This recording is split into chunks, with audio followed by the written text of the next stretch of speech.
Psalm of David. The earth is the Lord's, and all that fills it, the world and those who dwell in it. For God has founded it upon the seas, and established it upon the rivers.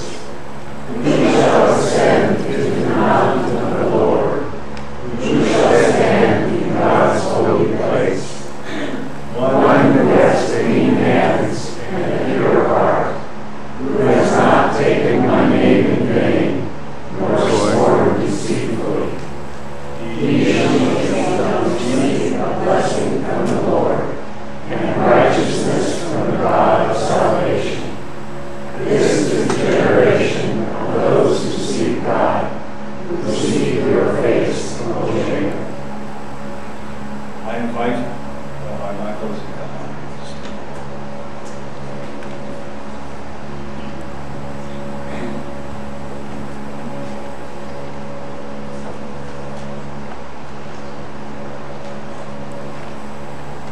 Thank you so much, Ron, and to all the members of the sabbatical committee, who I know have been working very hard to reach out to members of the religious community. And what a great pleasure and honor it is to be here with you today and to learn a little bit about your community and the history of your community. It's already been such a remarkable experience.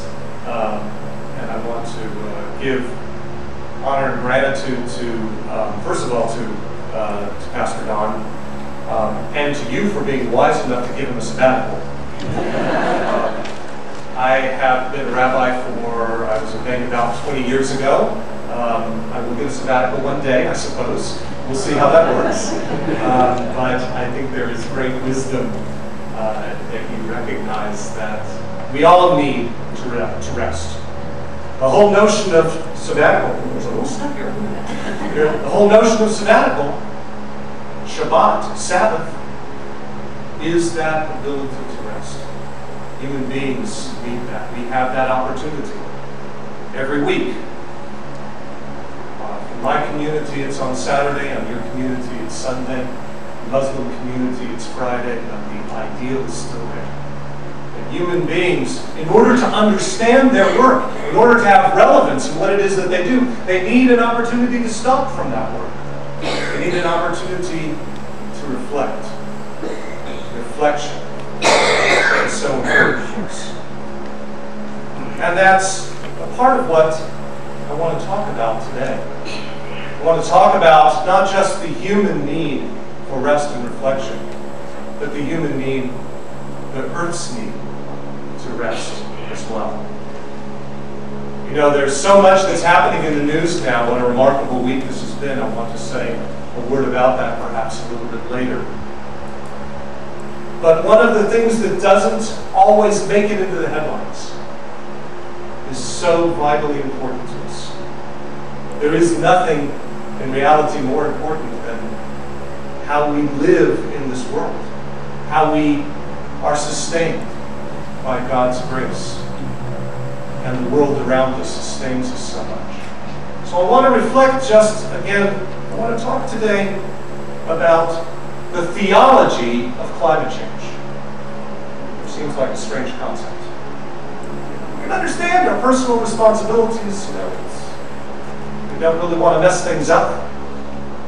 But there is theology, there is godliness in all of that. So back to the psalm that you read just a little while ago. And much of that psalm is really focused on what is our ability to go with clean hands and a pure heart to stand in God's holy mountain. Beautiful. But look at how the psalm begins, the Psalm of David. In Hebrew, Ladonai.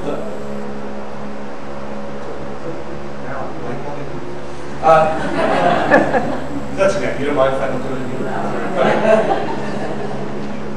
Ladonai ha'aretz k'mloah. There we go. The earth is God's, and all that fills it, the world and all who dwells in it. God founded it upon the seas and established it upon the rivers. Think about what that means. The earth is the Lord's and all that fills it. The earth is God's. What does that actually mean for us? What does that make us if the earth belongs to God? Who are we? How do we exist for that? We're what? Caretakers. Stewards. We rent it from the master, from the landlord. That notion of rental, that notion of being a steward, is so very different than the way we normally think of things. We think, ultimately, I'll go back to that. We think ultimately that the earth is ours. That everything we see is for us to exploit in whatever way we can. We honor the people who make money based on the ways that they can exploit the land. But if the earth really is God's, and we are caretakers of it, the first question we have to ask is not what's available for my exploitation, but what is my responsibility to the one who is the master, to the one who actually owns it. There is a theology to environmentalism. A place for God and our relationship with God in the way that we deal with the earth. So first of all, let's talk about sabbatical. I guess I'm a little obsessive about this one. My congregation's going to be in a lot of trouble when I get back. I was thinking of a sabbatical. I put together a sabbatical committee. The notion of sabbatical comes from the book of Leviticus. And it didn't talk about your pastor taking a sabbatical. It spoke of the land. The whole notion begins with the land itself. 6 years you sow your field. 6 years you prune your vineyard and gather its fruit. But the seventh year is rest of the land. An exact parallel to our notion of Shabbat, of Sabbath. 6 days we work. And it is good to work. It's really good to make a difference in the world. It's good to take care of your family and those who are in the community. There's so much that needs to be done in this broken world of ours. Work is a good thing for 6 days. The seventh day is as important. To be able to rest and to be able to say, to understand, to reflect, what did I do this week? Was the work I did good? Did I make a difference? Or was this just about filling my own ego? You can never know that if you don't take a moment to reflect. And the land also needs that time of rest. 6 years, do as you will. But the seventh year, you have to rest. This notion in Jewish law is known as Shemitah. That's what it's called when the land rests. This year in Israel is a Shemitah year. And you can go around, it's not that every field does this, unfortunately, they should, it would be good. But you can see these big signs all over the countrysides, very agricultural places. You don't get that from looking at the news. But lots of great, wonderful agriculture that happens all the time. And you see these big fields with huge signs that say, this land is observing the Shemitah.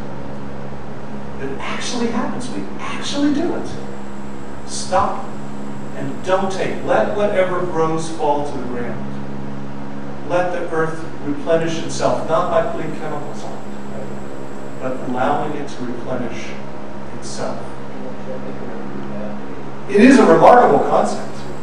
And of course it requires planning, knowing that 6 years coming. Yeah, you have to prepare. There has to be enough food. You have to be thoughtful about your relationship with the land. Think of what that would be if you really did that.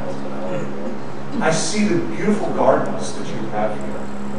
Your community is so aware of something that most people don't know. There's one simple fact most people don't know. Food does not grow in grocery stores. It's like, oh, I see the fields right there. I grew up pretty urban. I didn't know that. I thought that's where you go to the grocery store, that's where the food is. Right? I never gave it another thought.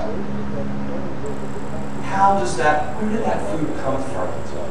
How is it taken care of? How is the land taken care of? How are the people who pick that food and grow that food, how are they taken care of? There's responsibility. And if we do that with our food, think about how we can think of the whole notion built into the Bible that the earth is a living thing that has to be cared for. And wait a minute, you can mess it up. In Leviticus, we see this whole list of all the terrible things that are going to happen if you don't pay attention to that. You remember this section, right? This is the stuff that we kind of like to skip over. Let's get to the good stuff, the nice stuff, the happy things. There are some things that are very painful, including what happens when we disobey. And this powerful statement, I will bring the land into desolation, God says. If you don't obey, if you don't follow, if you're not aware of it, your enemies who dwell in it will be astonished. I will scatter you among the nations. Draw out your swords, your cities. The land will be desolate. Your cities will be laid waste. And then, after all that happens, when you've been exiled from the land, then the land will observe its Sabbaths, as long as it lies desolate. The Sabbath is going to happen, whether you allow it or not. This is the reality. And we who have not been paying attention to the land, we who have allowed climate change through our exploitation, we who have depleted the land so much that we have to just excessively pour chemicals onto it, we are facing the reality of the land being desolate. We have not been observing our responsibility. The Bible lets us know what that's going to look like. So, Rabbi comes to the church and talks about the Pope. Amen. Amen. Can I get an amen on that? But of course, of the news that's happened over the past short period of time, this Holiness encyclical is a remarkable document. I don't know if you've had a chance to take a look at it, but I want to give you even just the very beginning. The Pope is bringing a theological focus onto this idea of our responsibility for care for the land and the ways that we have not been taking care of the land. It begins with this statement: "Praise be to you," the name of the encyclical. "Praise be to you, my Lord."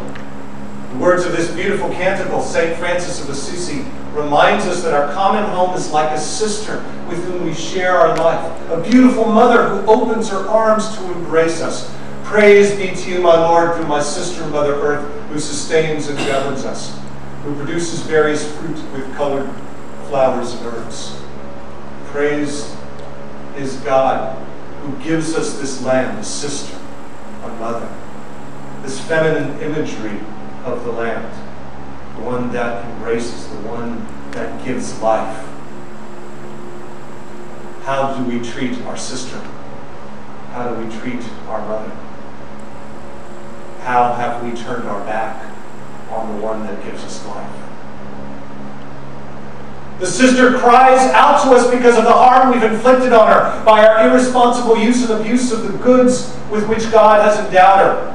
We have come to see ourselves as lords and masters, entitled to plunder her at will.